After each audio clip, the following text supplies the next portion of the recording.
तो आज अपन ब्रायोफाइट का अगला टाइप पढ़ेंगे और जो अगला टाइप है ब्रायोफाइट का इसको बोला जाता है मॉसस। अपन ने लिवरवोर्ट्स पढ़ लिया, आज अपन ब्रायोफाइट का अगला टाइप पढ़ना स्टार्ट कर रहे हैं और जो अगला टाइप है इसको बोला जाता है मॉसस। तो चलो अपन मॉसस पढ़ना स्टार्ट करते हैं। सबसे पहले अगर मैं तुम लोगों को मॉसस के बारे में बात बताऊं तो मॉसस जो होते हैं ये गमीटोफाइटिक होते हैं। गमीटोफाइटिक मॉसस जो होते हैं कैसे होते हैं, ये गमीटोफाइटिक होते हैं। इसका मतलब क्या, ये गमेट्स बना सकते हैं पहली चीज, और दूसरी चीज ये कैसे ऑर्गेनिज्म होते हैं, ये एक हैप्लॉइड ऑर्गेनिज्म होते हैं। तो पहला पॉइंट तुम लोगों को याद रखना पड़ेगा कि मॉसस जो होते हैं ये गमीटोफाइटिक होते हैं, मतलब ये हैप्लॉइड ऑर्गेनिज्म है। गमीटोफाइट जो शब्द है इसको अपन हैप्लॉइड टर्म के लिए यूज करते हैं, तो तुम लोग याद रखोगे। तो मॉसस जो होते हैं गमीटोफाइटिक होते हैं, मतलब ये हैप्लॉइड ऑर्गेनिज्म है। अब मॉसस जो होते हैं इनके लाइफ साइकिल में दो स्टेजेस देखे जाते हैं। मॉसस के लाइफ साइकिल में दो स्टेजेस देखे जाते हैं। अब ये कौन से दो स्टेज होते हैं, चलो अपन देखते हैं। तो एक स्टेज होता है प्रोटोनिमा स्टेज, प्रोटोनिमा स्टेज, और अगला स्टेज जो होता है इसको बुलाता है लीफी स्टेज। चलो इसके बारे में अपन समझते हैं। तो मॉसस के लाइफ में दो स्टेजेस देखे जाते हैं और ये स्टेजेस कौन से हैं, तो एक स्टेज है प्रोटोनिमा स्टेज और अगला स्टेज है लीफी स्टेज। चलो पहले तो तुम लोगों को स्टेजेस के बारे में समझा। तो ये स्टेजेस मैंने क्या लिखा है मैंने कि इसके दो स्टेजेस पाए जाते हैं, एक को प्रोटोनिमा स्टेज बोला है, एक को लीफी स्टेज बोला है। अब देखो इंसानों की बात करूं मैं तो इंसानों में भी अलग अलग स्टेज होते हैं। एक चाइल्ड स्टेज होता है या फिर टीनेज होता है, फिर उसके बाद एडल्ट एज होता है, फिर उसके बाद ओल्ड एज होता है। तो इंसानों को अगर मैं अलग अलग स्टेजेस में अगर डिवाइड करूं तो अपन इंसानों को कैसे कर सकते हैं, बच्चों को एक कैटेगरी में डाल सकते हैं, फिर एडल्ट्स को एक कैटेगरी में डाल सकते हैं और ओल्ड को एक कैटेगरी में डाल सकते हैं। तो ये क्या है, इंसानों के लाइफ के अलग अलग स्टेजेस हैं। उसी तरीके से मॉसस के लाइफ में भी या फिर मॉसस के लाइफ टाइम में दो इंपॉर्टेंट स्टेजेस आते हैं। एक स्टेज होता है जिसको बोला जाता है प्रोटोनिमा स्टेज और जो अगला स्टेज होता है उसको बोला जाता है लीफी स्टेज। याद रखोगे, सबसे पहले जो स्टेज आता है इसको बोला जाता है प्रोटोनिमा स्टेज और फिर जो स्टेज आता है इसको बोला जाता है लीफी स्टेज। चलो तो अब अपन सबसे पहला स्टेज पढ़ना स्टार्ट कर देते हैं। फर्स्ट स्टेज जो होता है ये होता है प्रोटोनिमा स्टेज। Protonema stage. चलो तो अपन देखते हैं प्रोटोनिमा स्टेज के बारे में। अगर मैं बात करूं प्रोटोनिमा स्टेज की तो ये डायरेक्ट डेवलप होता है स्पोर से। तो जैसे तुम लोग को पता है असेक्सुअल रिप्रोडक्शन में क्या होता है, एक स्पोर रहता है, स्पोर से आगे चल के नए ऑर्गेनिज्म की फॉर्मेशन होती है। तो प्रोटोनिमा स्टेज कैसे स्टार्ट होता है, देखो चाइल्ड एज कैसे स्टार्ट होता है, तो बर्थ के बाद से चाइल्ड एज स्टार्ट होता है, फिर उसके बाद टीन एज आता है, एडल्ट एज आता है और फिर ओल्ड एज आता है। उसी तरीके से सबसे पहला स्टेज जो मॉसस में देखा जाता है ये होता है प्रोटोनिमा स्टेज और ये स्टार्ट होता है स्पोर से। मेरे पास एक बीज था, बीज लगा दिया मैंने जमीन में बीज लगाने के बाद वो पेड़ उग गया। तो उसी तरीके से मॉसस की अगर मैं बात करूं सबसे पहला स्टेज है प्रोटोनिमा स्टेज और ये कैसे डेवलप होता है, it develop from the spore. तो इसमें मैं लिख दूंगा it develops directly from spore. ये कैसे डेवलप होता है, तो ये स्पोर से डेवलप होता है ये वाला स्टेज। अब अगर मैं अगले स्टेज इसी स्टेज के अगले प्रॉपर्टी के बारे में बात करूं तो इस स्टेज में जो मॉसस होते हैं ये क्रिपिंग होते हैं। क्रिपिंग मतलब ये बेला टाइप होते हैं, मतलब ये क्रिप करते हैं, चढ़ते हैं बेला टाइप, जैसे क्लाइंबर्स होते हैं। क्लाइंबर्स देखा है तुम लोगों ने, क्लाइंबर्स अगर मेरे यहाँ कोई बेला लगाई है तो मैं उसको एक सपोर्ट प्रोवाइड करता हूँ, एक लकड़ी लगा देता हूँ मैं ताकि वो क्लाइंबर उसमें ऐसा गुद के ऊपर चढ़ जाए। उसी तरीके से ये जो स्टेज होता है प्रोटोनिमा स्टेज ये एक क्रिपिंग स्टेज होता है। क्रिपिंग स्टेज मतलब ये इसमें क्रिप करते हैं, उसमें ऐसा क्लाइंब करते हैं और ऊपर चढ़ते हैं। तो ये क्रिपिंग स्टेज होता है। ये ग्रीन स्टेज होता है, इसमें पूरे ऑर्गेनिज्म ये जो मॉसस है ये ग्रीन कलर के दिखते हैं और इसमें ये जो ऑर्गेनिज्म होते हैं ये ब्रांच्ड होते हैं। ब्रांच्ड होते हैं इसका मतलब क्या, इनमें कुछ ब्रांचिंग होती है। तो ये हो गया तुम्हारा सबसे पहला स्टेज जिसको बोला जाता है प्रोटोनिमा स्टेज। इसको बोला जाता है प्रोटोनिमा स्टेज। अब अपन सेकंड स्टेज के बारे में बात करते हैं। मैंने लिखा था सेकंड स्टेज को क्या बोला जाता है, सेकंड स्टेज को बोला जाता है लीफी स्टेज। तो चलो लीफी स्टेज के बारे में देखते हैं। तो सेकंड स्टेज जो होता है इसको बोला जाता है लीफी स्टेज। अब लीफी स्टेज में क्या क्या प्रॉपर्टीज शो करते हैं, तो चलो अपन देखते हैं। सबसे पहली चीज कि जैसे ही तुम लोगों को पता होना चाहिए चाइल्ड एज के बाद आता है टीनेज। चाइल्ड एज मतलब देखो 1 से लेकर 10 साल 12 साल तक के बच्चों को अपन बोलेंगे कि हाँ ये चाइल्ड एज है उनका। फिर 12 या 13 साल से जो 19 या 20 साल तक के का जो एज होगा उसको अपन टीनेज बोलते हैं। तो चाइल्ड एज के बाद कौन सा एज आता है, चाइल्ड एज के बाद आता है टीनेज। उसी तरीके से प्रोटोनिमा स्टेज के बाद जो स्टेज आता है इसको बोला जाता है लीफी स्टेज। तो मैं यहाँ पे लिख दूंगा it develops from protonema stage. ये कहां से डेवलप करता है, तो ये प्रोटोनिमा स्टेज से डेवलप होता है। चाइल्ड से आगे चल के टीनेज आता है, तो चाइल्ड से डेवलप होके बच्चे टीनेज बन जाते हैं, टीन बन जाते हैं, टीनेजर्स बन जाते हैं, और फिर उसके बाद वो एडल्ट बनते हैं। तो सबसे पहला स्टेज जो होता है इसको बोला जाता है प्रोटोनिमा स्टेज। फिर सेकंड स्टेज होता है लीफी स्टेज। ये किससे डेवलप होता है? तो ये प्रोटोनिमा स्टेज से डेवलप होता है। अब इस स्टेज में क्या होता है? तो इस स्टेज में एक स्लेंडर एक्सिस बनती है। स्लेंडर मतलब एक पतली सी लकड़ी टाइप की एक एक्सिस बनती है, या पतली सी स्टेम लाइक एक एक्सिस बनती है, जिसमें स्पाइरली अरेंज लीव्स प्रेजेंट रहते हैं। Bearing spirally arranged leaves। चलो तो ध्यान दोगे तुम लोग। तो ये जो लीफी स्टेज होता है, इस लीफी स्टेज में एक एक्सिस बनती है। एक्सिस मतलब एक पतली सी, एक लंबी सी ऐसी एक डंडी की फॉर्मेशन होती है, और ये जो पतली सी एक्सिस होती है इसको स्लेंडर एक्सिस बोला जाता है, क्योंकि पतली होती है, थोड़ी लंबी होती है। और इस एक्सिस पे स्पाइरली अरेंज मतलब स्पाइरल की तरह अरेंज हुई लीव्स प्रेजेंट रहती है। तुम लोगों ने वो सिड्डी देखी है? सिड्डी जो ऐसी गोल गोल रहती है, एक पहले एक डंडा रहता है और उसके आजू बाजू ऐसी गोल गोल सिड्डी रहती है, तो वो होती है स्पाइरली अरेंज स्टेयर्स बोलते हैं उसको। उसी तरीके से इस तरीके से पत्तियां आती है इसमें। तो यहाँ पे इनमें स्लेंडर एक्सिस होती है लीफी स्टेज में, और यहाँ पे इनके पास पत्तियां ग्रो होती है। अब अगर मैं अगले पॉइंट के बारे में बात करूं, तो इसी स्टेज में लीफी स्टेज में ही इन लोगों के पास राइजोइड्स आ जाते हैं। राइजोइड्स मैंने लिवरवोर्ट्स में भी डिस्कस किया था और ब्रायोफाइट में भी डिस्कस किया था। राइजोइड्स ऐसे स्ट्रक्चर होते हैं जो सबस्ट्रेटम से अटैच होने में मदद करते हैं। तो चलो अपन थर्ड पॉइंट इसमें लिख देंगे, इट अटैच टू सॉइल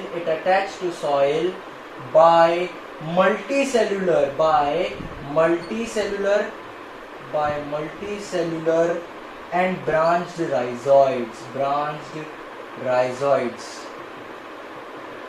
तो क्या होता है, लीफी स्टेज में ये लोग किससे अटैच हो जाते हैं? सॉइल से अटैच हो जाते हैं। और किसके हेल्प से अटैच होते हैं? ये अटैच होते हैं राइजोइड्स के हेल्प से। और राइजोइड्स जो होता है कैसा होता है? ये मल्टी सेलुलर होता है, एक से ज्यादा सेल से मिलकर बना होता है, और ये ब्रांच स्ट्रक्चर होता है। तो चलो ये अगला पॉइंट हो गया। और लास्ट पॉइंट के बारे में बात करूं तो फोर्थ पॉइंट है कि इट बियर्स सेक्स ऑर्गन्स। तो ये एक ऐसा स्टेज है जिसमें यहाँ पे क्या आ जाते हैं? सेक्स ऑर्गन्स डेवलप हो जाते हैं। चलो तो अगर मैं बात करूं तो अपन लोगों ने यहाँ पे मॉसेस की कुछ प्रॉपर्टी पढ़ी है। सबसे पहले अपन ने देखा कि मॉसेस जो होते हैं गमेटोफाइटिक होते हैं, मतलब ये हैप्लॉइड होते हैं, इनके पास n नंबर ऑफ क्रोमोसोम होते हैं। फिर इनके लाइफ साइकिल में दो स्टेजेस देखे जाते हैं। जो मॉसेस होते हैं इनके लाइफ साइकिल में दो स्टेजेस देखे जाते हैं, एक होता है प्रोटोनिमा स्टेज और एक होता है लीफी स्टेज। फिर अगर अपन पढ़ना स्टार्ट करें तो प्रोटोनिमा स्टेज के बारे में बात करते हैं। प्रोटोनिमा स्टेज जो होता है ये डायरेक्टली डेवलप होता है स्पोर से जो एक नया मॉस बनता है ना, तो जो नया मॉस बना है, दैट नया मॉस का जो सबसे पहला स्टेज है उसको बोलेंगे प्रोटोनिमा स्टेज। तो ये डायरेक्टली डेवलप होता है स्पोर से। फिर इस स्टेज में क्या होता है, तो ये क्रिपिंग होते हैं, मतलब थोड़ा सा क्लाइंब करने वाली स्थिति होती है इनकी। ग्रीन होते हैं और ब्रांच कलर के होते हैं। जस्ट प्रोटोनिमा स्टेज के बाद अगला स्टेज आता है जिसको बोला जाता है लीफी स्टेज। अब लीफी स्टेज में क्या होता है, तो लीफी स्टेज डेवलप होता है प्रोटोनिमा स्टेज से। प्रोटोनिमा स्टेज के बाद जो स्टेज आता है उसको लीफी स्टेज बोलते हैं, इसलिए इसको लिखा मैंने डेवलप फ्रॉम प्रोटोनिमा स्टेज। फिर इसके बाद क्या लिखा है, तो इसमें इनके पास एक स्लेंडर एक्सिस आ जाती है, और इस एक्सिस पे स्पाइरली अरेंज लीव्स रहती है, मतलब घूमी हुई जैसे स्पाइरल वाली चेयर देखी क्या तुम लोगों ने? चेयर बोल रहा हूँ, सॉरी, सीडी।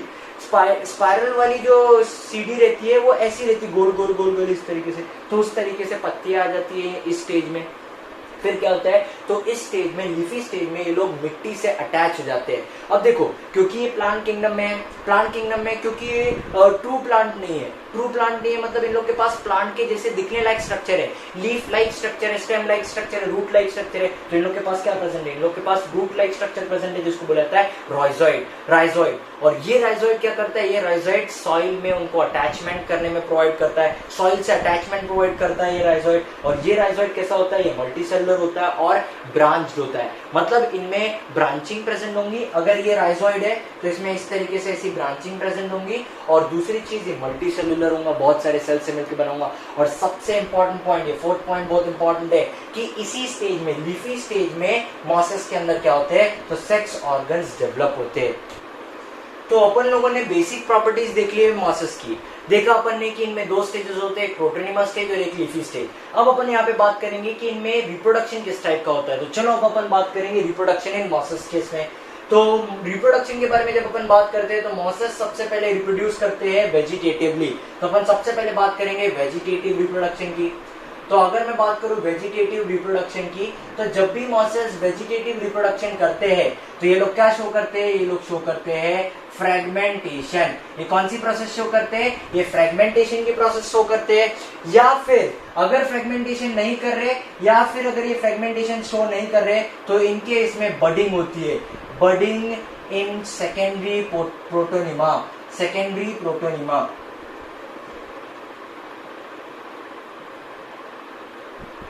चलो तो अपन इस पॉइंट के बारे में समझते हैं, सब लोग ध्यान देना। मैंने क्या लिखा है कि अभी तक के अपन ने मॉसेस की बेसिक प्रॉपर्टी पढ़ ली कि इसके दो स्टेजेस है, एक लीफी स्टेज है और एक प्रोटोनिमा स्टेज है। सबसे पहले प्रोटोनिमा स्टेज आता है और फिर लीफी स्टेज आता है। अब अगर मैं इनकी रिप्रोडक्शन के बारे में बात करूं तो देखो, ऑर्गेनिजम्स जो अपन पढ़ रहे हैं, जो लोअर ऑर्गेनिजम्स अपन पढ़ रहे हैं, ये ऑर्गेनिज्म तीन अलग अलग तरीके से रिप्रोड्यूस कर सकते हैं। या तो ये वेजिटेटिवली रिप्रोड्यूस कर सकते हैं, या फिर असेक्सुअली रिप्रोडक्शन कर सकते हैं, या फिर सेक्सुअल रिप्रोडक्शन जो कर सकते हैं। तो सबसे पहले अपन बात करते हैं वेजिटेटिव रिप्रोडक्शन की। तो वेजिटेटिव रिप्रोडक्शन में ये फ्रेगमेंटेशन की प्रोसेस शो करते हैं, ये हो गया इनका पहला पॉइंट। अब अगर कुछ मॉसेस फ्रेगमेंटेशन शो करे तो अच्छी बात है, बट कुछ मॉसेस पता है फ्रेगमेंटेशन की प्रोसेस शो नहीं करते हैं। कुछ मॉसेस फ्रेगमेंटेशन के बदले बडिंग शो करते हैं, और ये बडिंग पता है किसमें होती है, बडिंग होती है सेकेंडरी प्रोटोनिमा में। अब तुम लोग सोच रहे होंगे ये सेकेंडरी प्रोटोनिमा क्या है, तो लीफी स्टेज को बोला जाता है सेकेंडरी प्रोटोनिमा। देखो, पहले प्रोटोनिमा स्टेज होता है, इसको अपन प्राइमरी प्रोटोनिमा बोलेंगे। सेकेंड स्टेप कौन सा होता है, सेकेंड स्टेप होता है लीफी स्टेज, और इसी स्टेज को सेकेंडरी प्रोटोनिमा भी बोला जाता है। तो इस तरीके से इन मॉसेस में वेजिटेटिव रिप्रोडक्शन देखा जाता है। अब अपन सेकेंड पॉइंट देखते हैं कि इन लोगों के इसमें सेक्सुअल रिप्रोडक्शन कैसे करते हैं लोग।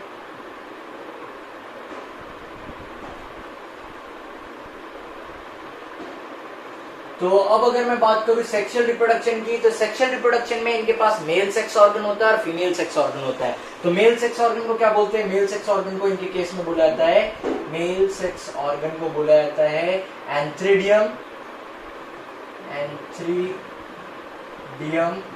और फीमेल सेक्स ऑर्गन को बोला जाता है, फीमेल सेक्स ऑर्गन को बोला जाता है आर्केगोनियम। अब होता क्या है, तो सेक्सुअल रिप्रोडक्शन में ये प्रोसेस तो अपन बार बार पढ़ते हुए आ रहे। देखो, जब भी बात करते हैं सेक्सुअल रिप्रोडक्शन की, तो सेक्सुअल रिप्रोडक्शन में क्या होता है, इस प्रोसेस में गमेट्स बनते हैं। गमेट्स कौन बनाएगा, गमेट्स बनाएंगे सेक्स ऑर्गन। तो मेल सेक्स ऑर्गन जिसे अपन एंथ्रीडियम बोलेंगे, ये मेल गमेट बनाएगा, और जो फीमेल सेक्स ऑर्गन जिसको आर्केगोनियम बोलते हैं, क्या करेगा, ये फीमेल गमेट बनाएगा। जब मेल गमेट बन जाएगा, फीमेल गमेट बन जाएगा, दोनों गमेट आपस में फ्यूजन करेंगे, जायगोट बनेगा। जायगोट जो बनेगा ये स्पोरोफाइटिक होगा, डिप्लॉयड होगा, या 2n वाला नंबर ऑफ क्रोमोसोम वाला जायगोट होगा। फिर जायगोट में कौन सा सेल डिवीजन होगा, मियोसिस सेल डिवीजन होगा, और आगे चल के एक नए मॉस की फॉर्मेशन हो जाएगी। तो इस तरीके से इनके अंदर सेक्सुअल रिप्रोडक्शन देखा जाता है। अब इनके केस में भी पता है क्या होता है, इस केस में भी, मॉसेस के केस में भी जब जायगोट बनता है, मॉसेस के केस में भी जब जायगोट बनता है, देखो जायगोट कैसे बनेगा, तो जब मेल सेक्स ऑर्गन और फीमेल सेक्स ऑर्गन आगे चल के क्या करेंगे, मेल गमेट बनाएंगे और फीमेल गमेट बनाएंगे। फिर मेल गमेट और फीमेल गमेट जब आपस में फ्यूजन करेंगे, तब जाके यहाँ पे बनेगा जायगोट। तो जब मॉसेस में जायगोट बनता है, तो ये जो जायगोट होते हैं, इनके 3 पार्ट्स होते हैं, और वो 3 पार्ट क्या है, तो वो 3 पार्ट है फुट, सीटा एंड कैप्सूल। फुट, सीटा एंड कैप्सूल। कल भी मैंने तुम लोगों को बताया था, इस तरीके का स्ट्रक्चर बताया था मैंने। इसको बोला जाता है फुट, इसको बोला जाता है सेटा, और इस पार्ट को बोला जाता है कैप्सूल। और यहाँ पे प्रेजेंट रहते हैं स्पोर्स। तो इन स्पोर्स के अंदर मियोसिस सेल डिवीजन होता है, रिडक्शन डिवीजन हो जाता है, और फिर ये स्पोर्स आगे चल के नए मॉसेस को फॉर्म करते हैं। तो इस तरीके से इन ऑर्गेनिज्म के अंदर सेक्सुअल रिप्रोडक्शन देखा जाता है। तो यहाँ पे अपन ने मॉसेस का वेजिटेटिव रिप्रोडक्शन भी देख लिया है और सेक्सुअल रिप्रोडक्शन भी देख लिया है। अब अपन बात करते हैं इनके एग्जांपल्स की। तो अगर मैं बात करूं एग्जांपल की, तो मॉसेस के एग्जांपल है फ्यूनेरिया। फ्यूनेरिया एक एग्जांपल है मॉस का। इसका सेकेंड एग्जांपल है पॉलीट्रिकम, पॉलीट्राइकम, पॉलीट्राइकम एक एग्जांपल है, पॉलीट्राइकम। और थर्ड जो एग्जांपल है ये सेफेगिनम, सेफेगिनम। तो ये 3 एग्जांपल है मॉसेस के। क्या क्या 3 एग्जांपल है, फ्यूनेरिया, पॉलीट्रिकम एंड सेफेगिनम। तो तो यहाँ पे अपन ने ब्रायोफाइट की सेकंड कैटेगरी पढ़ के खत्म कर दी है, जिसका नाम है मॉसेस। मॉसेस की अपन ने पूरी प्रॉपर्टीज देखे कि इनमें 2 स्टेजेस होते हैं, फिर इनमें वेजिटेटिव रिप्रोडक्शन कैसे होता है, सेक्सुअल रिप्रोडक्शन कैसे होता है, जाइगोट बनने के बाद क्या प्रोसेस होती है, फूड सेटा कैप्सूल क्या होता है, और फिर इनके एग्जाम्पल देखा फ्यूनेरिया, पॉलीट्राइकम और सेफेगनम। तो यहाँ पे अपन ने ब्रायोफाइट्स जो सेकंड कैटेगरी है प्लांट किंगडम की, इसको अपन ने खत्म कर दिया है। अब अपन प्लांट किंगडम की थर्ड कैटेगरी पढ़ेंगे, जिसको बोला जाता है टेरिडोफाइट्स। तो अब अपन प्लांट किंगडम की अगली कैटेगरी पढ़ेंगे, जिसका नाम है टेरिडोफाइट्स। चलो, तो टेरिडोफाइट्स की प्रॉपर्टी पढ़ना अपन स्टार्ट कर देते हैं। सबसे पहली टेरिडोफाइट की प्रॉपर्टी क्या है, तो इसके अंदर तुम लोग एक एग्जांपल पढ़ोगे जिसको बोला जाता है फर्न। इसके अंदर तुम लोगों को एक एग्जांपल पढ़ना है जिसको बुलाया जाएगा फर्न। चलो, ये हो गया फर्स्ट पॉइंट। सेकंड पॉइंट के बारे में अगर मैं बात करूं तो पता है टेरिडोफाइट्स को मेडिसिनल पर्पस, मतलब मेडिसिन में यूज किया जाता है। कई सारी दवाइयां बनाने में, दवाई गोली बनाने में टेरिडोफाइट्स का यूज किया जाता है। तो फर्स्ट पॉइंट लिख दूंगा मैं कि they are used for medicinal purpose. इसका मतलब क्या, मेरा फर्स्ट पॉइंट ये है कि टेरिडोफाइट को मैं यूज कर सकता हूं मेडिसिन बनाने के लिए। मेरा फर्स्ट पॉइंट क्लियर हो गया। अब अपन सेकंड पॉइंट बताता हूं मैं तुम लोगों को। सेकंड पॉइंट मैं तुम लोगों को बताता हूं कि टेरिडोफाइट्स को कई लोग ऑर्नामेंटल पर्पस के लिए यूज करते हैं। ऑर्नामेंटल तुम लोगों ने नाम सुना होगा। ऑर्नामेंट मतलब पता है, इंसानों के केस में जब अपन ऑर्नामेंट्स की बात करते हैं तो ऑर्नामेंट्स गहने को बोला जाता है, या फिर पर्टिकुलर जो बहुत महंगे गहने होते हैं उनको बोला जाता है ऑर्नामेंट्स। बट प्लांट के केस में ऑर्नामेंटल पता है किसको बोला जाता है, ऐसे पेड़ जिनको डेकोरेशन पर्पस के लिए यूज करते हैं। तुम लोगों ने देखा है कई लोग अपने पेड़ में, अपने घर में कई सारे पेड़ लगाते हैं जो बहुत अच्छे दिखते हैं, कलरफुल पत्तियां रहती हैं, उनके कलरफुल फ्लावर्स रहते हैं। इन टाइप के पेड़ को बोला जाता है ऑर्नामेंटल प्लांट्स। तो ऑर्नामेंटल प्लांट्स किसे बोलेंगे अपन, ऑर्नामेंटल प्लांट्स में उन प्लांट्स को बोलूंगा जिनको अपन घर पे लगा सकते हैं डेकोरेटिव पर्पस के लिए, मतलब घर को सजाने के लिए इन पेड़ को लगा दिया है। तुम लोग बाहर सिटीज में जाओगे तो बाहर सिटीज में तुम लोग देखोगे बिल्डिंग, जो बड़ी बड़ी बिल्डिंग रहती है उसके बाहर बहुत सारे पेड़ लगे रहते हैं। मतलब बिल्डिंग में ही उनके जो कॉरिडोर्स हो गए या फिर उनकी जो बालकनी हो गई, बालकनी में वो लोग बहुत अच्छे अच्छे पेड़ लगाते हैं जिनकी लीफ अच्छी दिख रही है, जिनके फूल अच्छे दिख रहे हैं, फ्लावर्स अच्छे दिख रहे हैं। तो टेरिडोफाइट्स को ऑर्नामेंटल पर्पस के लिए यूज किया जाता है। ऑर्नामेंटल पर्पस का मतलब होता है डेकोरेटिव पर्पस के लिए पेड़ों का यूज करना। तो टेरिडोफाइट्स को ऑर्नामेंटल पर्पस के लिए यूज किया जा सकता है। तो मैं लिख दूंगा they are grown as ornamentals. इनको ऑर्नामेंटल पर्पस के लिए ग्रो करवाया जा सकता है। अब तुम लोगों को टेरिडोफाइट की सबसे एक इंपॉर्टेंट प्रॉपर्टी बताता हूं। ये जो टेरिडोफाइट्स है ना, टेरिडोफाइट्स को बोला जाता है कि ये सबसे पहले टेरेस्ट्रियल प्लांट है जिनमें वॉस्कुलर बंडल्स पाए जाते हैं। अब मैं बात करता हूँ वॉस्कुलर बंडल मतलब क्या होता है। तो वॉस्कुलर बंडल का मतलब होता है जिसमें जाइलम और फ्लोएम हो। अब देखो जाइलम और फ्लोएम क्या, तो जाइलम जो वाटर और मिनरल्स के ट्रांसपोर्टेशन में हेल्प कर रहा है, एंड फ्लोएम जो किसके ट्रांसपोर्टेशन में हेल्प कर रहा है, फूड के ट्रांसपोर्टेशन में हेल्प कर रहा है। तो टेरिडोफाइट्स को क्या बोला जाता है, टेरिडोफाइट्स को ऐसा बोला जाता है, ऐसा माना जाता है कि टेरिडोफाइट सबसे पहले टेरेस्ट्रियल प्लांट है, मतलब जमीन पे पाए जाने वाले सबसे पहले प्लांट है जिनके अंदर वॉस्कुलर बंडल पाया जाता है, मतलब जिनके अंदर जाइलम और फ्लोएम पाया जाता है। तो अपन इसमें अगला पॉइंट लिखेंगे कि they are first terrestrial plant. They are first terrestrial plant because plant to contain vascular tissue,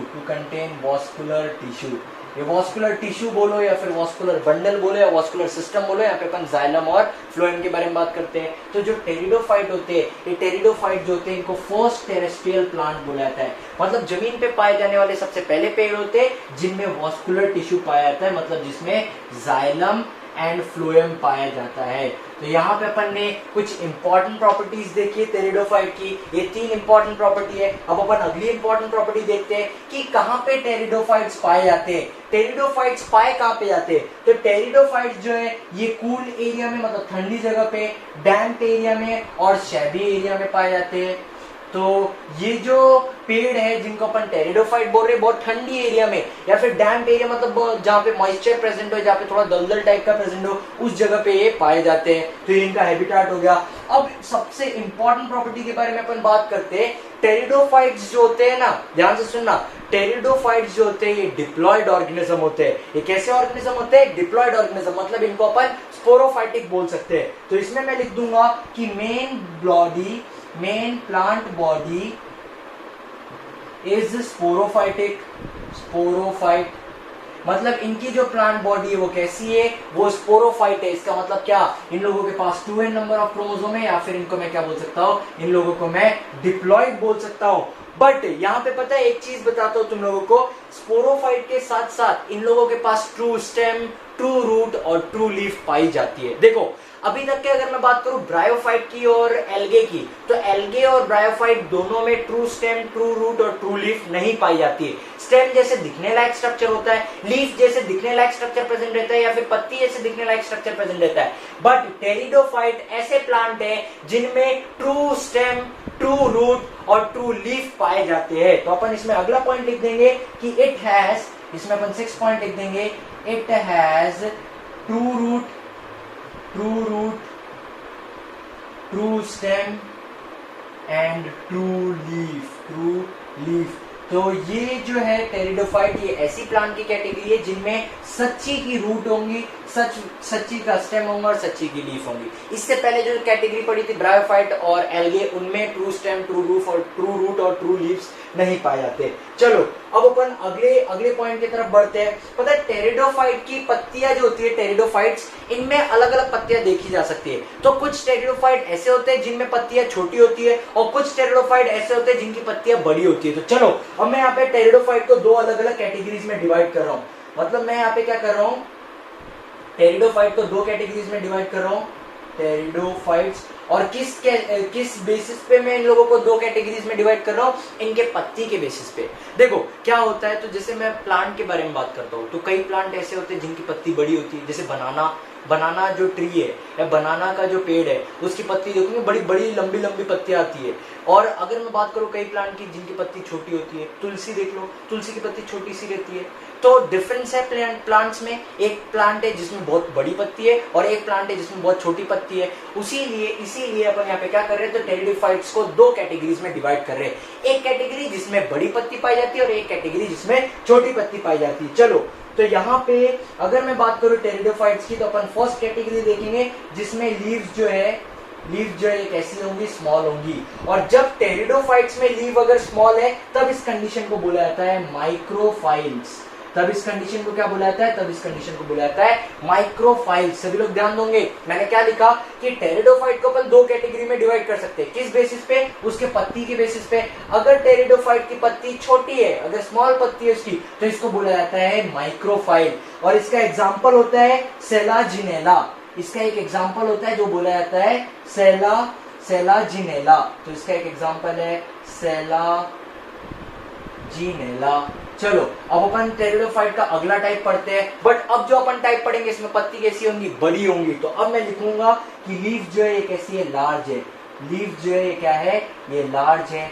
अब लार्ज लीफ जब रहती है तो इसको बोला जाता है मैक्रोफाइल्स। तब इस कंडीशन को बोला जाता है मैक्रोफाइल्स। देखो तो अपन ने यहाँ पे क्या किया, अपन ने यहाँ पे टेरिडोफाइट को पत्ती के बेसिस पे 2 कैटेगरी में डिवाइड कर दिया। कौन सी 2 कैटेगरी? एक हो गया माइक्रोफाइल और एक हो गया मैक्रोफाइल। माइक्रोफाइल क्या है? तो मैं बोलूंगा माइक्रोफाइल में ऐसे टेरिडोफाइट्स आते हैं जिनकी पत्तियां छोटी होती है, और इसका एग्जांपल है सेलाजिनेला। और मैक्रोफाइल्स क्या है? तो मैक्रोफाइल्स में ऐसे टेरिडोफाइट आते हैं जिनकी पत्ती बड़ी होती है, और इसका एग्जांपल है फर्न। और इसका एग्जांपल है, एक इसका सबसे इंपॉर्टेंट एग्जांपल है फर्न। तो अपन ने यहाँ पे टेरिडोफाइट की कुछ बेसिक प्रॉपर्टीज पढ़ ली है यहाँ पे।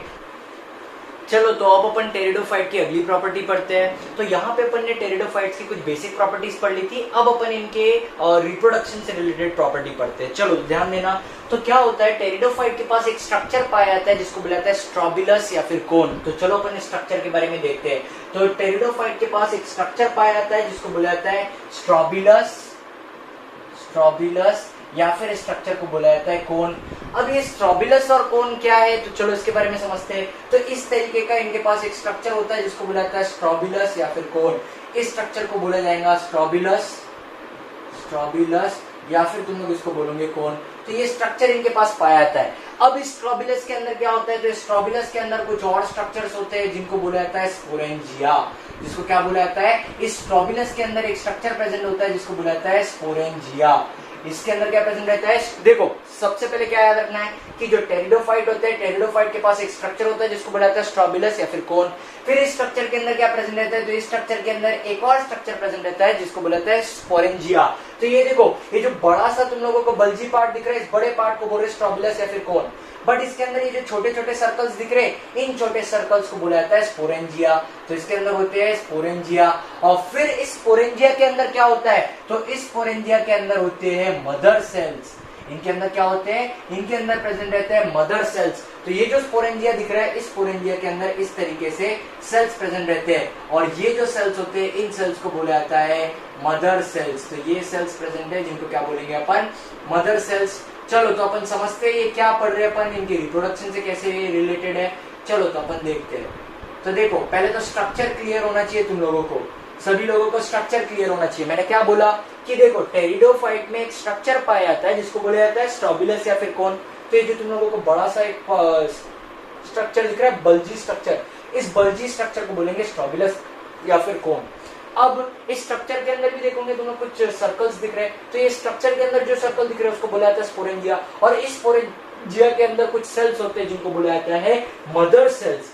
ये मदर सेल्स जो है, इन मदर सेल्स में मियोसिस सेल डिवीजन होता है। इनके अंदर क्या होता है, मियोसिस सेल डिवीजन होता है। और मियोसिस सेल डिवीजन होने के बाद ये क्या करते हैं, तो मियोसिस सेल डिवीजन होने के बाद ये स्पोर्स बनाते हैं। स्पोर्स बनाते हैं। देखो रिप्रोडक्शन के वक्त क्या होता है, अगर इंसानों के केस में मैं रिप्रोडक्शन के बारे में बात करूं, तो इंसानों के केस में, मेल्स केस में पता है क्या होता है, मेल्स में टेस्टिस प्रेजेंट रहता है और ये टेस्टिस स्पर्म्स बनाते हैं।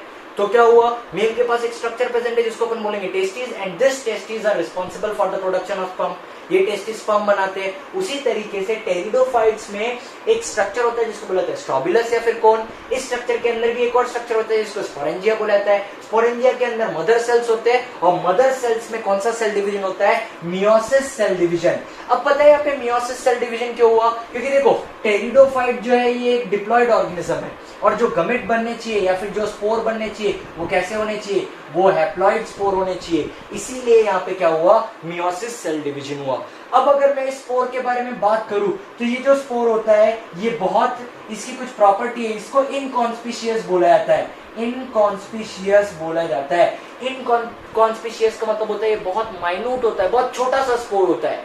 सबसे पहली प्रॉपर्टी स्पोर के बारे में कि जो स्पोर होता है ये इनकॉन्स्पिशियस होता है, मतलब बहुत छोटा सा स्पोर होता है, ये फर्स्ट प्रॉपर्टी। और अगली चीज ये जो होता है ये मल्टी सेलुलर होता है। ये कैसा होता है, मल्टी सेलुलर स्पोर होता है। तो ये चीज तुम लोग याद रखोगे कि ये जो स्पोर यहाँ पे बना है ये बहुत छोटा सा स्पोर है। इनकॉन्स्पिशियस का मतलब होता है स्मॉल, इनकॉन्स्पिशियस का मतलब होता है स्मॉल। एक बहुत छोटा सा स्पोर है और कैसा स्पोर है, मल्टी सेलुलर स्पोर है। इसका मतलब क्या, ये बहुत सारे स्पोर्स से मिलकर बना हुआ है। अब ये स्पोर आगे चल के डेवलप होके एक स्ट्रक्चर बना लेता है जिसको बोला जाता है प्रोथैलस। ध्यान से सुनना, ये जो स्पोर तुम लोगों को मैंने दिख रहा है, जो मैंने बताया तुम लोगों को स्पोर, ये स्पोर आगे चल के एक स्ट्रक्चर बना लेता है जिसे बोला जाता है प्रोथैलस। और फिर ये प्रोथैलस आगे चल के या तो मेल सेक्स ऑर्गन बन जाता है, मेल सेक्स ऑर्गन, या तो ये आगे चल के बन जाता है फीमेल सेक्स ऑर्गन। चलो इसको फिर से समझते हैं अपन, ध्यान से देखो। फिर से क्या क्या अपन ने देखा, तो मैंने देखा कि टेरिडोफाइट के पास एक स्ट्रक्चर है, एक बल्जी सा इतना बड़ा सा एक स्ट्रक्चर प्रेजेंट है जिसको क्या बोलते हैं, स्ट्रोबिलस बोलते हैं या फिर कोन बोलते हैं। तो इनके पास एक स्ट्रक्चर प्रेजेंट है जिसको स्ट्रोबिलस या फिर कोन बोला जाता है। मैंने यहाँ कोन लिखा है, CONE, कोन। फिर इसमें क्या होता है, तो इस कोन के अंदर एक और स्ट्रक्चर प्रेजेंट रहता है जिसको स्पोरेंजिया बोला जाता है। स्पोरेंजिया के अंदर कुछ सेल्स होते हैं जिनको बोला जाता है मदर सेल्स। स्पोरेंजिया के अंदर क्या प्रेजेंट रहते हैं, सेल्स होते हैं जिनको बोला जाता है मदर सेल्स। फिर इस मदर सेल के अंदर क्या प्रेजेंट रहते हैं, मदर सेल में मियोसिस सेल डिवीजन होता है और मियोसिस सेल डिवीजन होने के बाद स्पोर्स बनते हैं। मियोसिस सेल डिवीजन मतलब क्या, तो ये अगर मदर सेल है, अगर ये मदर सेल है और ये दो है स्पोर्स, तो यहाँ पे जो सेल डिवीजन हुआ, पहले देखो मदर सेल में 2n नंबर ऑफ क्रोमोसोम है, मतलब डिप्लॉइड सेल है, बट ये जो दो स्पोर्स बने इनमें nn नंबर ऑफ क्रोमोसोम है। तो मैं क्या बोलूंगा कि यहाँ पे जो सेल डिवीजन हुआ ये कैसा सेल डिवीजन हुआ, मियोसिस सेल डिवीजन हुआ। तो देखो मदर सेल में मियोसिस सेल डिवीजन होता है, स्पोर्स बनते हैं, ये जो स्पोर्स होते हैं ये इनकॉन्स्पिशियस होते हैं, मतलब ये बहुत छोटे होते हैं, बहुत स्मॉल स्पोर्स होते हैं, बट ये कैसे स्पोर होते हैं, मल्टी सेलुलर स्पोर्स होते हैं, मतलब बहुत सारे सेल से मिलकर बने होते हैं। अगर मैं इन स्पोर्स के बारे में बात करूं तो ये स्पोर्स आगे डेवलप करके एक स्ट्रक्चर बना लेते हैं जिसको बोला जाता है प्रोथैलस। फिर ये प्रोथैलस आगे चल के या तो मेल सेक्स ऑर्गन बन जाएगा या फिर ये क्या बन जाएगा, फीमेल सेक्स ऑर्गन बन जाएगा। अगर ये मेल सेक्स ऑर्गन बन जाएगा तो इसको बोला जाता है एंथ्रीडियम। अगर ये मेल सेक्स ऑर्गन बन जाता है तो इसको बोला जाता है एंथ्रीडियम, और अगर ये फीमेल सेक्स ऑर्गन बन जाता है तो इसको बोला जाता है आर्केगोनिया। अगर ये फीमेल सेक्स ऑर्गन बन जाता है तो इसको आर्केगोनिया बोला जाता है, और अगर ये मेल सेक्स ऑर्गन बन जाता है तो इसको बोला जाता है एंथ्रीडियम।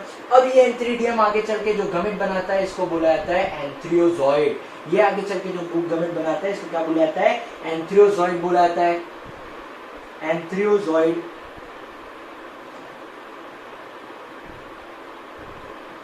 और ये जो फीमेल सेक्स ऑर्गन है ये आगे चल के जो गमेट बनाता है इसको बोला जाता है, यहाँ पे अपन बोलेंगे एग।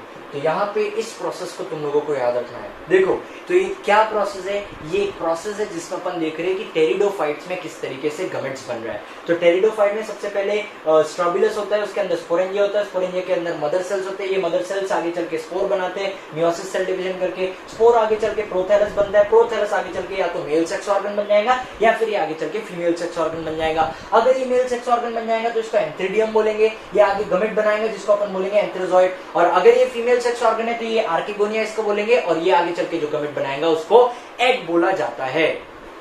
तो अभी अपन ने देखा कि इनमें मेल गमेट कैसे बनता है और फीमेल गमेट कैसे बनता है। अब इसके आगे की प्रोसेस बहुत इजी है। मेल गमेट बन गया, फीमेल गमेट बन गया, अब ये लोग क्या करते हैं, मेल गमेट को वाटर में रिलीज कर देते हैं और फिर वो वाटर के थ्रू होते होते फीमेल गमेट तक के पहुंचता है। फिर मेल और फीमेल गमेट में फ्यूजन होता है, फ्यूजन होने के बाद जाइगोट बन जाता है। तो चलो अपन आगे के पॉइंट्स लिख देते हैं। आगे के पॉइंट क्या है, तो फर्स्ट पॉइंट है male gamete is released in water, male gamete is released in water. तो मेल गमेट वाटर में रिलीज हो जाता है। सेकंड पॉइंट क्या है, फिर इसके बाद then it goes to female reproductive structure, तब ये फीमेल रिप्रोडक्टिव स्ट्रक्चर के पास पहुंचता है। तो अपन यहाँ लिख देंगे then it goes to female reproductive structure, female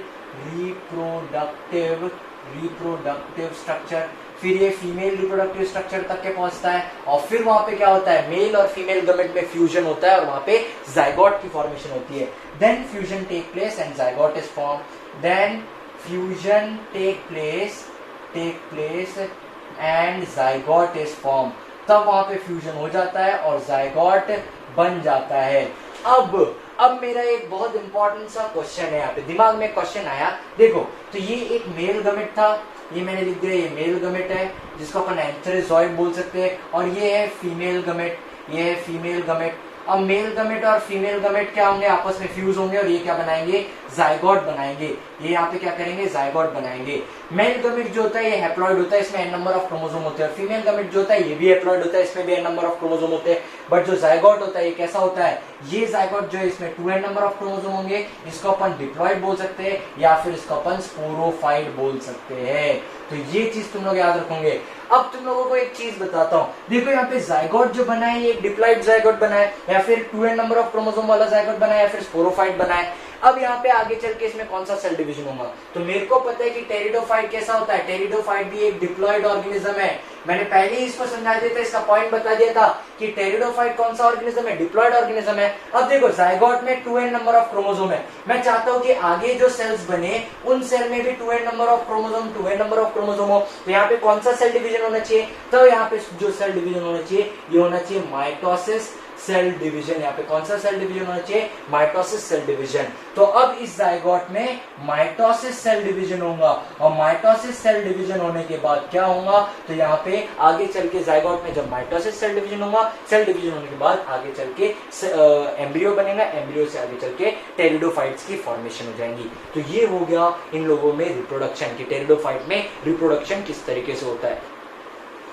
चलो तो अब अपन अगली प्रॉपर्टी पढ़ते हैं। तो ऐसा देखा जाता है कि टेरिडोफाइट्स में बहुत सारे, जितने भी टेरिडोफाइट है उनमें से मेजॉरिटी मतलब बहुत सारे टेरिडोफाइट्स जो है वो सिमिलर टाइप के स्पोर बनाते हैं। सिमिलर टाइप के स्पोर बनाते हैं इसका मतलब क्या कि मेल स्पोर भी सिमिलर दिखता है और फीमेल स्पोर भी सिमिलर दिखता है। तो ये अपन एक प्रॉपर्टी अभी लिखेंगे या फिर इसके बारे में समझते हैं कि जो बहुत सारे मेजॉरिटी ऑफ टेरिडोफाइट्स है वो क्या करते हैं, वो सिमिलर टाइप के स्पोर बनाते हैं, मतलब मेल स्पोर भी सेम दिखता है और फीमेल स्पोर भी सेम दिखता है। और क्योंकि ये लोग सिमिलर टाइप के स्पोर बनाते हैं इसीलिए इस कंडीशन को होमोस्पोरस भी बोला जाता है। तो चलो अपन अगला पॉइंट लिखते हैं। इसमें अगला पॉइंट अपन लिखेंगे कि spores are majority of pteridophytes, इसमें लिखेंगे in majority of pteridophyte, in majority of pteridophytes,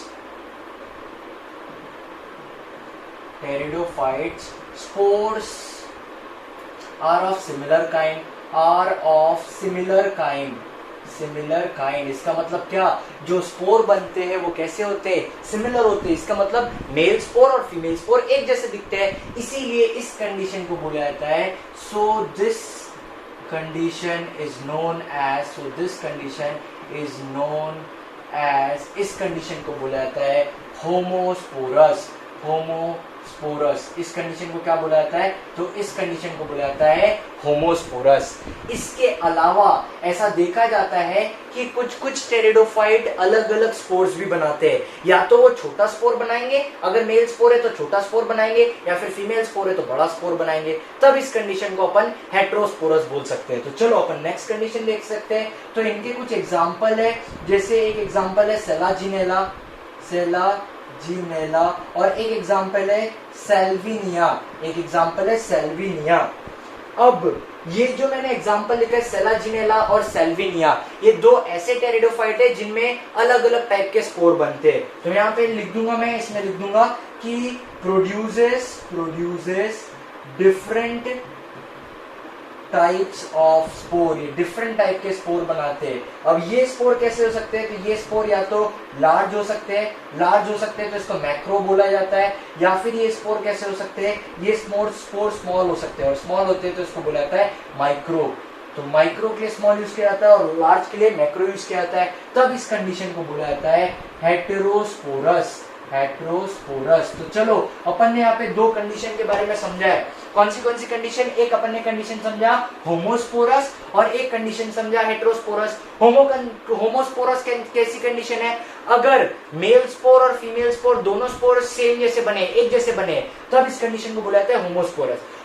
और हेट्रोस्पोरस किस कंडीशन को बोला जाता है, तो हेट्रोस्पोरस उस कंडीशन को बोला जाता है जब मेल स्पोर या फिर फीमेल स्पोर में से कोई भी एक स्पोर लार्ज होना चाहिए मतलब मैक्रो होना चाहिए, और एक स्पोर स्मॉल होना चाहिए मतलब माइक्रो होना चाहिए, तब इस कंडीशन को बोला जाता है हेट्रोस्पोरस। तो अब अपन यहाँ पे बात करेंगे एग्जाम्पल की कि टेरिडोफाइट के क्या क्या एग्जाम्पल है।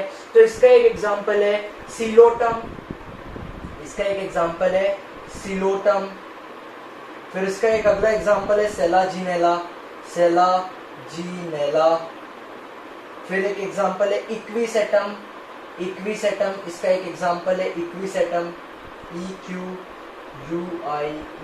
इक्विसेटम, फिर इसका एक एग्जांपल है ड्रायोप्टेरिस,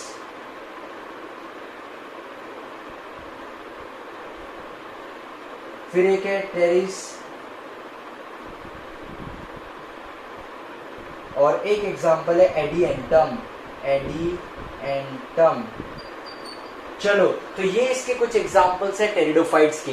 तो अपन ने यहाँ पे क्या किया है, टेरिडोफाइट्स की सारी प्रॉपर्टीज पढ़ ली है, उनके अंदर रिप्रोडक्शन कैसे होता है, गमेट्स कैसे बनता है ये भी देखा अपन ने, और यहाँ पे फाइनली अपन ने उनके एग्जांपल्स भी पढ़ लिए हैं। तो अपन ने यहाँ पे प्लांट किंगडम का एक अगली कैटेगरी को खत्म कर दिए और इस कैटेगरी का नाम था टेरिडोफाइट्स। अब अपन नेक्स्ट कैटेगरी पढ़ना स्टार्ट करेंगे, और ये जो नेक्स्ट कैटेगरी है ये है ब्रायोफाइट। तो अपन ब्रायोफाइट्स अगले लेक्चर से पढ़ना स्टार्ट करेंगे।